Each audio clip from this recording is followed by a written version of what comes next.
ஆச்சி பாதாம் ட்ரிங்க். ஆச்சி பாதாம் ட்ரிங்க் ஒன்னு வாங்கினா ஒன்னு ஃப்ரீ. சென்னையில் சாலைகள் குண்டும் குழியுமாக உள்ளதால் பொதுமக்கள் அவதிப்படுவது குறித்து நமது நியூஸ் 7 தமிழ் தொலைக்காட்சியில் செய்தி வெளியானது. இந்நிலையில் சாலை சீரமைக்கும் பணிகளை விரைந்து முடிக்க நடவடிக்கை எடுக்கப்படுவதாக சென்னை மாநகராட்சி துணை மேயர் மகேஷ்குமார் தெரிவித்துள்ளார். இதுகுறித்து அவருடன் நமது செய்தியாளர் சாமுவேல் நடத்திய கலந்துரையாடலை தற்போது காணலாம். சார், காலை முதலே நம்ம நியூஸ் 7 தமிழ் தொலைக்காட்சி சார்பாக, அதாவது சென்னையில் இருக்கக்கூடிய சாலைகளுடைய குன்றும் குழியுமாக காட்சியளிக்கிறது. இது மட்டும் இல்லாமல் நேற்று ஒரு பிங்க் ஆட்டோ ஓட்டுநருடைய விபத்து தொடர்பாக இன்னைக்கு சென்னையில் இருக்கக்கூடிய சாலைகள் தொடர்பான கள நிலவரங்களை வந்து நம்ம தொடர்ச்சியாக நேரலை பண்ணிட்டு வரோம் சார். இந்த நிலையில் துணை மேயராக உங்களை தொடர்பு கொண்டு, அதாவது சென்னையில் இருக்கக்கூடிய சாலைகளை பல்வேறு பணிகள் நடைபெற்று வருது. ஒரு புறம் மெட்ரோ பணிகள் ஒரு புறம் நடக்குது, ஒரு புறம் மழைநீர் வடிகால் பணிகள் நடக்குது, ஒரு புறம் பாதாள சாக்கடை திட்ட பணிகள் நடக்குது. இந்த பணிகளெல்லாம் எப்போ நிறைவடையும் சார்? இது தொடர்பான உங்களுடைய கருத்து. பாதாள சாக்கடை விட அந்த மழைநீர் வடிகால் வாய் பணிகள் வந்து உங்களுக்கு மழைக்காலம் தொடங்குறதுக்கு முன்னாடியே முடிஞ்சிடும். அது ஏன்னா அது அந்த மழை காலத்துக்கு முன்னாடியே முடிக்கணும்னு சொல்லிட்டு மாண்புமிகு துணை முதலமைச்சர் அவர்கள் ஒரு ஆய்வு கூட்டத்திலேயே சொல்லியிருக்காரு. அன்னைக்கு அந்த ஆய்வு கூட்டம் 15 நாளைக்கு முன்னாடி தலைமைச் செயலகத்தில் எங்களுடைய நகராட்சி நிர்வாகத்துறை அமைச்சர் தலைமையில் நடைபெற்றது. அதுல வந்து மாண்புமிகு துணை முதல்வர் அவர்கள் தெளிவுபடுத்தியிருக்காரு. மழை காலத்துக்கு முன்னாடி மழைநீர் வடிகால் வாய் பணிகள் எல்லாம் சீக்கிரம் முடிச்சிருக்கீங்க அப்படின்னு சொல்லியிருக்காரு. அது மட்டும் இல்லாம இப்ப வந்து எங்களுடைய மாநகராட்சியில கிட்டத்தட்ட 5200 புதிய ரோடுங்க டெண்டர் கால்ஃபார் பண்ணியிருக்கோம். அந்த டெண்டர் வந்து ஒப்பந்ததாரர்கள் வந்து அந்த ஒப்பந்ததாரர்களுடைய தகுதியின்மையை வந்து நம்ம மாநகராட்சியில் ஆய்வு ஃபைனல் அந்த ப்ரொசீடிங்ஸ் ஃபைனல் பண்ணிட்டு இருக்காங்க. அநேகமா ஒரு இந்த வீக்கெண்டு நெக்ஸ்ட் வீக்குள்ள அவங்களுக்கு எல்லாம் வந்து ஒர்க் ஆர்டர் கொடுத்தாங்கன்னா அவங்க ஜூலை மாதம் இறுதிக்குள்ள அந்த ரோடுகளில் போடுகிற பணிகளை முடிச்சிருவாங்க. ஆனால் மழை காலத்துக்கு முன்னாடி எல்லா ரோடும் போடணும்னு சொல்லி மாண்புமிகு முதலமைச்சர் அவர்கள் நகராட்சி நிர்வாகத்துறை அமைச்சருக்கு சொல்லியிருக்காங்க. அதனால மழை காலத்துக்கு முன்னாடி எல்லா ரோடும் ஓரளவுக்கு போடுகிற பணி முடிவுக்கு வந்துடும். கிட்டத்தட்ட ஒரு 10 ஆண்டு காலமாக ஏற்கனவே இருந்த ஆட்சியாளர்களால் 10 ஆண்டு காலமாக சென்னை மாநகராட்சி எல்லைக்குட்பட்ட பகுதியில் எந்த பணிகளும் நடைபெறாத சூழல்ல வந்து சென்னை மாநகரம் வந்து ஒரு ரொம்ப பின்தங்கி போச்சு. மாண்புமிகு முதலமைச்சர் அவர்கள் முதலமைச்சராக பதவியேற்றவுடன் சென்னை மாநகராட்சி மேலும் வந்து அவர் வளர்க்குரிய மேயராக இந்த காலகட்டத்தில் எப்படி நம்ம சிங்கார சென்னை மாதிரி உருவாக்கணுமோ அது வந்து நீங்க வந்து மற்ற மாநகரங்களை காட்டிலும் சென்னை மாநகராட்சியை ஒரு எளிதான மாநகரமா நம்ம உருவாக்கிட வேணும்ன்றதான் இன்னைக்கு அவர் அந்த செயல் திட்டங்களை வகுத்து இன்னைக்கு ஏராளமான பணிகள் சென்னை மாநகரம் முழுவதும் மேம்பால பணிகள், மெட்ரோ ரயில் ப்ராஜெக்ட்ஸ் எல்லாமே வேகமாக நடந்து கொண்டிருக்கின்றது எல்லா பகுதிகளுமே. அதனால பொதுமக்களுக்கு கொஞ்சம் போக்குவரத்து நெரிசலும் பொதுமக்களுக்கு கொஞ்சம் சிரமமும் இருக்கதான் செய்யுது. அதனால இருந்தாலும் கூட இந்த பணிகள்லாம் முடிஞ்சிடுச்சுன்னா சென்னை மாநகரம் வந்து ஒரு எளிதார்ந்த மாநகரமா மாறிடுவது. அதுக்காக பொதுமக்கள்கிட்ட நாங்கள் எங்களுக்கு வருத்தத்தையே நாங்கள் ஒரு தெரிவிச்சுக்கிறோம். ஏன்னா நாங்கள் பல இடங்கள்ல அதுக்கான மழைநீர் வடிகால்வாய் பணி நடக்கிற இடத்துல நாங்கள் அது பொதுமக்களுக்கு ஏற்படுகின்ற சிரமத்திற்கு சென்னை மாநகராட்சி எங்களுடைய வருத்தங்களை தெரிவித்துக் கொள்கிறது. பேனரே கட்டி போனாங்க.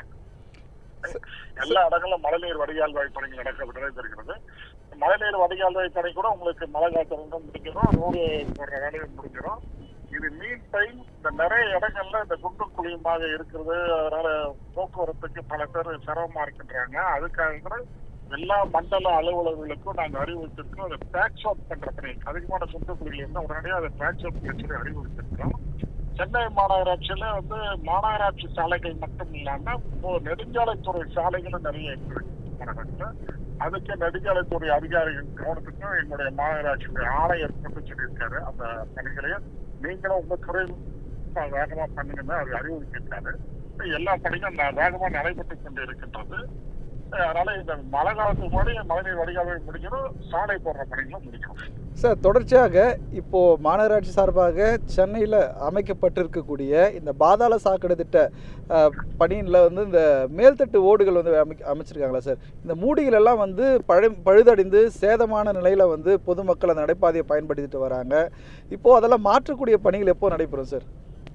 இல்ல நீங்க அது குறிப்பிட்டு சொன்னீங்கன்னா அது எல்லா மழைநீர் வடிகாலும் பாதாள சாக்கடை திட்ட பணிகள் வந்து மெட்ரோ வாட்டர் நிறுவனம் மேற்கொள்வாங்க. இந்த பாதாள சாக்கடைன்றது மெட்ரோ வாட்டர் நிறுவனம் மேற்கொள்வது. மழைநீர் வடிகால்வாய் பணி தான் சென்னை மாநகராட்சி மேற்கொண்டிருக்கின்றது. மழைநீர் வடிகால்வாய் பணி மேல இருக்கிற அந்த மேனுவல் மொழி ஏதாவது கழுதடிக்கிறது நீங்க கவனிச்சோன்னா உடனே மாற்றுவாங்க. ஏன்னா டெய்லி எல்லா மாமன்ற உறுப்பினர்களும் அவருக்கு வார்டுக்குட்பட்ட பகுதியில் அதை வாட்ச் பண்ணி தான் இருப்பாங்க. உதாரணமா நானே பேசிக்கலி நான் ஒரு கவுன்சிலர் மாமன்ற உறுப்பினர் நானே. என்னோட வார்டில் எங்கெல்லாம் இந்த மாதிரி ஏதாவது உடஞ்சிருந்தாலும் அதாவது ஏதாவது சேதம் அடைந்தாலும் உடனடியாக நான் மாற்றிக்குவேன். எல்லா இடங்களும் அது நாங்கள் மாற்றிட்டு தான் இருந்தாங்க. இன்னும் இந்த மாதிரிலாம் ஒன்றும் இல்லை. அப்படி ஏதாவது ஒன்று ரெண்டு உடஞ்சிருந்தாலும் எதுவாக இருந்தாலும் அது உடனடியாக அந்த உதவி பொறியாளர் மாற்றுவாங்களா, மாவட்ட உறுப்பினர் கூட அது உதவி பொறியாளர் எடுத்து சொல்லி மாற்றிக்குவாங்க. அது ஏதாவது குறிப்பிட்டு நீங்கள் சொன்னீங்கன்னா உடனடியாக மாற்றிக்கிற பணியை உடனடியாக நாங்களே மேற்கொள்கிறோம் சார். குறிப்பாக இந்த நுங்கம்பாக்கத்தில் இருக்கக்கூடிய இந்த பாம்க்ரோ சாலையிலையும் அதாவது நடைபாதையில் அமைக்கப்பட்டிருக்கக்கூடிய அந்த மேல்தட்டுகள் எல்லாமே ரொம்ப பழுதடைந்த நிலையில தான் இருக்குது. இதையும் மாற்ற வேணும்னு பொதுமக்கள் கோரிக்கை வைக்கிறாங்க. இது ஒரு புறம் கண்டிப்பாக அப்படி நான் நாளைக்கே எங்கள் மாநகராட்சி பார்க்க சொல்கிறேன். ஏன்னா அதில் என்னுடைய மாநகராட்சியினுடைய மேனுவல் கவராக இருந்துச்சுன்னா அவங்க உடனடியாக மாற்றிடுவோம் நாங்கள். அப்படி வேற ஏதாவது துறை சார்ந்த வேற துறை மெட்ரோ வாட்டர் மேனுவல் கவராக அவர்களுக்கு நாங்கள் தெரியப்படுத்தி மாற்றோம். கண்டிப்பாக மாற்றணும் சார். தொடர்ச்சியாக இந்த அதாவது தனியார் கேபிள் நிறுவனங்கள் இந்த கேபிளை பயன்படுத்துகிறாங்க. நிறைய மரங்களில் பயனற்ற கேபிள்கள் தொங்கிக்கிட்டு இருக்கு. இதை அகற்ற மாநகராட்சி எந்த ஒரு நடவடிக்கை எடுக்கலையா சார்? ஏன்னா பொதுமக்கள் ஒரு குற்றச்சாட்டு வைக்கிறாங்க. நான் ஏற்கனவே நீங்க உங்ககிட்ட பேசுறதுக்கு முன்னாடியே நான் என்னுடைய செயற்பொறியாளரை அறிவுறுத்தி இருக்கின்றேன். வருகின்ற சனிக்கிழமை அன்னைக்கு அதுக்கு ஒரு டிரைவ் வச்சிருக்காங்க. அந்த டிரைவ்ல எது அனுமதி எங்க நீங்க நெல்சன் மாணிக்க ரோடு நீங்க சொன்ன வண்டூர் கோட்டங்கிற பகுதியில தான் இருக்கிறேன். இதுல எது எது அனுமதி இருக்குது, எது கேபிளுக்கு அனுமதி இல்லாத கேபிள் எது இருக்கின்றது. அப்படி அனுமதி இல்லாத இருந்தால் உடனே அதை அகற்றுபடி சனிக்கிழமை அன்றைக்கு அது நடைபெறும் சார். தொடர்ச்சியாக இந்த போக்குவரத்து காவல்துறையினர் பல சிக்னல்களை அதாவது ஆள் பற்றாக்குறை காரணமாக இல்லை. அந்த இடங்களெல்லாம் இந்த சாலைகள் குன்றும் குழியுமாக ஏற்படுறதால விபத்து ஏற்பட்டிருக்கு. நேற்று ஒரு ஆட்டோ ஓட்டுநர் பெண்ணுக்கு விபத்து ஏற்பட்டிருக்கு. இதை முன் வச்சு தான் இந்த நியூஸ் செவன் தமிழ் இந்த சாலை கலை ஆய்வை பண்ணிட்டு இருக்காங்க. இது மாநகராட்சி சார்பாக அந்த பாதிக்கப்பட்ட பெண்ணுக்கும் அதே போல் இந்த ரோடுகளை சீரமைக்கக்கூடிய பணிகள் எவ்வளவு விரைவில் முடியும் சார்? உங்களுடைய கருத்து பதிவு. இல்ல அதுதான் நீங்க நான் கூட அந்த செய்தியை பார்த்து அந்த செய்தியில அந்த அம்மாவுடைய இதை பார்த்தா அதுக்கு என்னோட வருத்தத்தை தெரிவிச்சு கேட்கிறேன். ஆனா கண்டிப்பா எந்த இடங்கள்ல நாங்க ஏற்கனவே இன்றைக்கு காலையிலேயே எல்லா மண்டல அளவுக்கு அறிவுறுத்தி இருக்கின்றோம். ஒவ்வொரு மண்டலத்துக்கு உட்பட்ட என்னுடைய சென்னை மாநகராட்சியுடைய பராமரிப்பு இருக்கிற சாலைகள் இது மாதிரி குண்டு குடியுமா இருந்தா முறையாக அது சீர்படுத்தி அதுக்கான டேக்ஸ் அவுட் பண்ற பணிகளை எல்லா மண்டல அலுவலரும் ஈடுபடணும்னு நம்ம அறிவுறுத்தி இருக்கோம் சார். உங்களுடைய நேரத்தை ஒதுக்கி உங்களுடைய கருத்துக்களை எங்களுக்கு பகிர்ந்தமைக்காய் நன்றி சார்.